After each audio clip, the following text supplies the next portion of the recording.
Today, let's talk about the customer relationship that you as a business need to be mindful of and how you can foster this relationship in a positive way. So, let's start and define what we mean when we say customer relationship. Look, there's lots of different thoughts as to what that means and how people would understand it, and different businesses will certainly have different ways of presenting their views on this.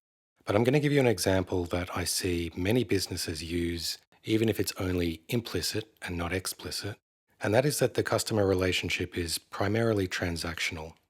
And what I mean by that is if I, as a business, provide customers with what they need, then they in turn provide me with money. And then it's a win win, right? We're both happy. I got what I wanted. The customer got what they wanted. Everyone walks away with a smile. Now, most companies wouldn't actually describe this way of thinking overtly, but it's often subconsciously in the back of people's minds when they're running a business. Now, this is a pretty basic interpretation of what a customer relationship is, and there's a lot more depth that can be uncovered when we look beneath the surface of that description. I think it's beneficial to frame this customer relationship dynamic like you would an actual human relationship. And don't get me wrong, I'm not saying it's as meaningful as, say, a spousal relationship or friendship or anything like that. But it is a relationship, and so we should look at it through that lens. And so if we do that, then we have to consider okay, what is it that makes any other relationship thrive or wither and die? So let's discuss what actually makes human relationships thrive and how does that work in the business customer relationship context? Well, first of all, relationships are built over a length of time. Now, the length of time doesn't have to be defined.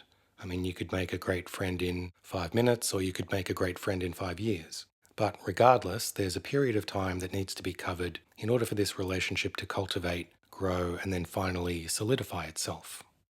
But it's obviously not just about the time, it's about what happens during that time.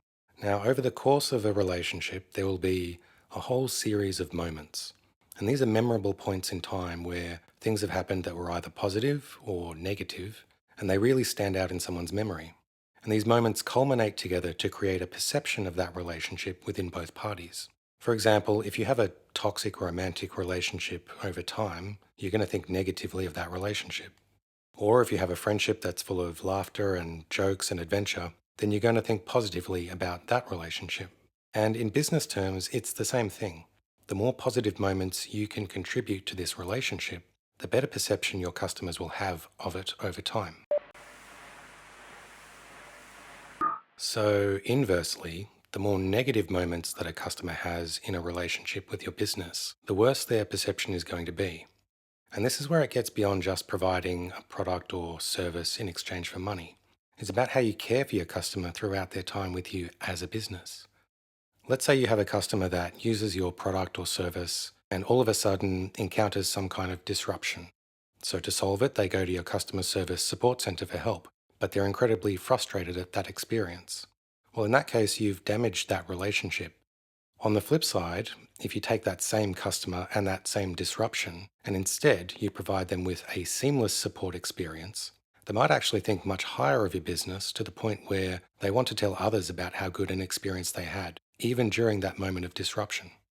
But unfortunately, a lot of businesses seem to be focused on customer acquisition, growth, and scale at the expense of the actual relationship with the customer. There was an article a few years back called Build Things That Don't Scale, and I'll link to it in the comments below. But the premise of that was to say that if you can do something for a customer that feels personal and meaningful, you'll have a much higher chance of turning customers into genuine fans and advocates of your business. Now, this is incredibly valuable, firstly, from a business perspective, because it means free advertising by word of mouth. You've given these customers such a great experience in their relationship with you that they want to go brag about it to other people. And as a side note, word of mouth references are one of the most powerful marketing tools available. Now, on the flip side, negative word of mouth can absolutely tank a company. I mean, all you have to do is go on Google, have a look at the reviews of businesses that have 1 star ratings or less, look at all the negative comments on there, and see what that does to your perception of the company. Would you want to do business with them? I'm guessing probably not. Now, before we get into a couple of practical applications, it's worth just summarizing the general sentiment of all these ideas so far. And that is that people, who are customers, are driven by emotions. The way we interact with things makes us feel different ways, and that changes our perception to those things. So, the way to manage this relationship in a simple way is to think in these two categories. The first one is to amplify what you do well. So, as a business, you're offering something to your customer. It could be a product or a service, it could be the brand or an experience or whatever it is. But within that journey of your offering, there will be moments where you have the opportunities to delight and surprise your customers. And if you're smart, you'll take these moments and you'll spend time thinking of the best way to deliver joy to your customers. And the second one is to manage frustrations. Now, there may be moments where your customers just aren't happy with something that you provide or do for them, and that's okay. As a business, you should expect that this will happen from time to time. But what can help you is how you manage those moments. And I'll illustrate with a story from my own experience about a service disruption. So, a few years ago, my credit card was scammed and I needed to quickly lock it and get a replacement. This was obviously a stressful moment for me. I wasn't happy about it. So I called the bank and within a few minutes was talking to probably the nicest customer representative I've ever spoken to.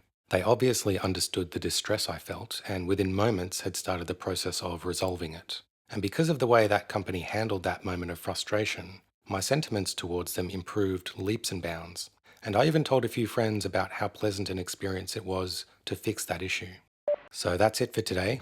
If you enjoyed this video, please like this mixtape I made just for you, share the details of what you had for lunch with a telephone marketer, and subscribe to a boring corporate newsletter because they need love too. And if you're an entrepreneur or business owner, follow this channel where we'll talk more about topics such as business growth, creativity, and innovation. Alright, see you next time.